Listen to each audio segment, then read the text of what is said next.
This will be a little bit different talk than the rest, not the high-techy.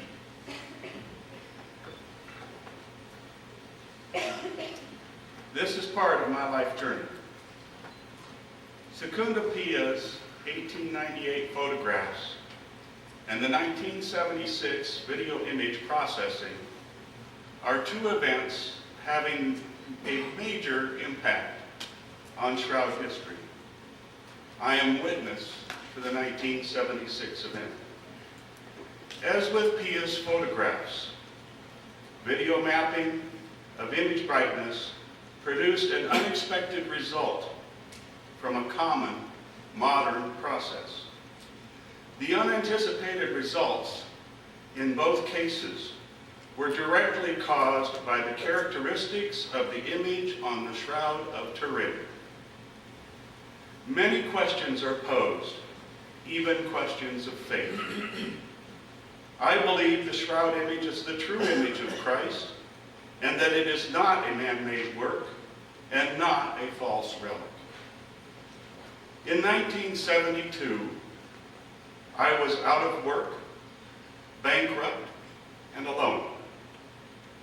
I lay prostrate on the floor of my apartment. In tears, I prayed to God for help. The next day, Snelling and Snelling called with a lead on a job in Lawrence, Kansas. The offer was at minimum wage plus 25 cents an hour. I was to produce 30 of these units in 90 days. If accomplished, I would get a significant raise and have a long-term job. The schematics were crispy, aged, mimeographed copies with coffee mug stains, cigarette burns, and 5 colors of pencil indicating various changes in design. They had had a fire about a month or two before. In reality, the schematics and the prototype were not the same. I had to reverse engineer the prototype and relay all the circuit boards. But the job got done. I worked for Interpretation Systems Incorporated, ISI, until 1978. Along the way, in 1976, a strange event happened. I volunteered to deliver a VP8 system to John Jackson and Eric Jumper. I had relatives in Colorado Springs. ISI was paying for the gas. I was going to deliver the system, set it up, and train them. I intended to expand that into a free weekend vacation with my family. The VP8 was used for various applications. This 1977 brochure lists radar imagery, X-ray photography, and infrared thermography. Other applications included laser profile analysis, Earth resource satellite image analysis, weather satellite image analysis, and product inspections of various kinds. The VP8 uses video to image objects for making measurements and to make special displays to aid in content analysis. The primary interest to Shroud of Turin research is the isometric projection display that maps brightness variations within video images.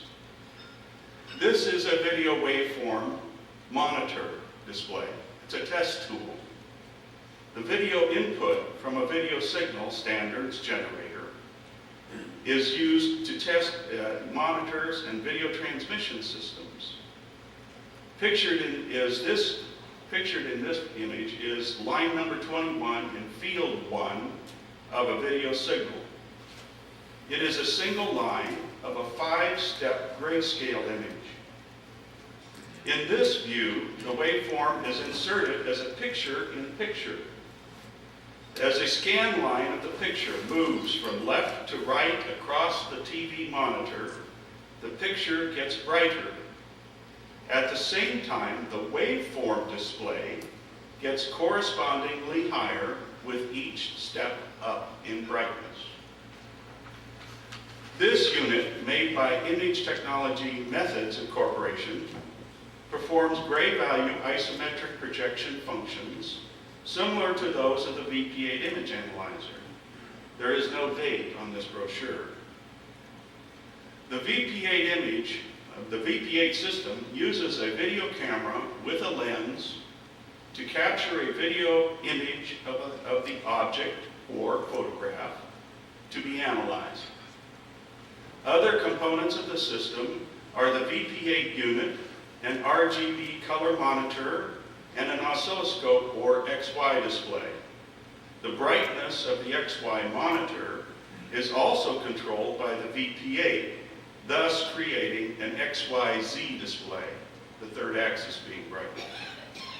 Cohu Incorporated Electronics Division in San Diego, California, made cameras for ISI, interpretation systems.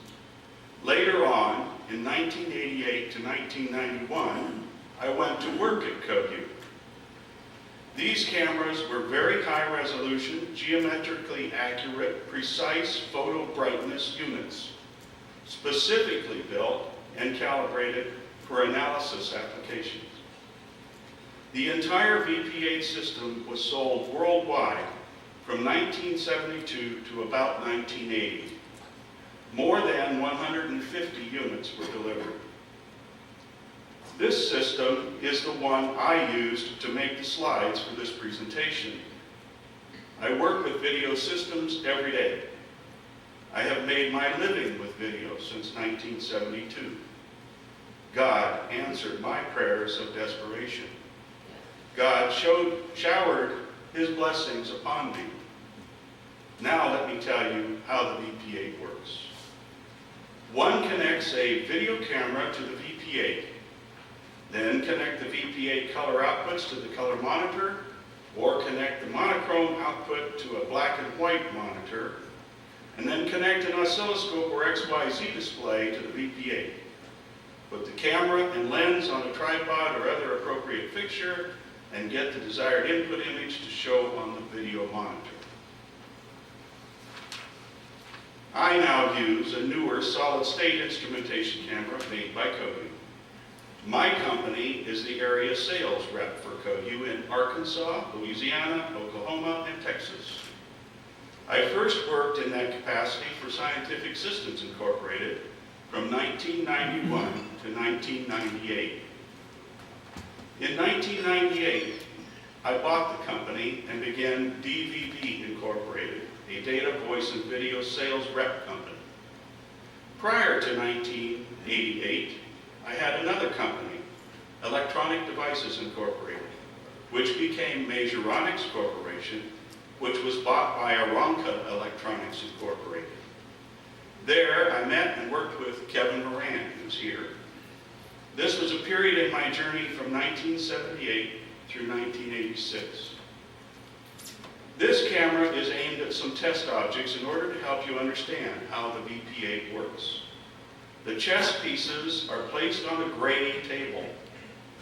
In another test, the camera is aimed at a chessboard. The isometric mode of the XYZ display section of the VP8 unit is used. Isometric projection controls include tilt, rotate, and relief. A horizontal cursor is used to highlight a single selected horizontal line for analysis. A vertical cursor is used to highlight a selected point on all the horizontal lines, thus appearing as a vertical line in the image. Looking at the chessboard, the isometric pattern makes it appear as though the bright squares are not on the same plane as the dark squares. We know this is not true 3D. In this view, the relief control is set to make bright objects go up and dark objects go down.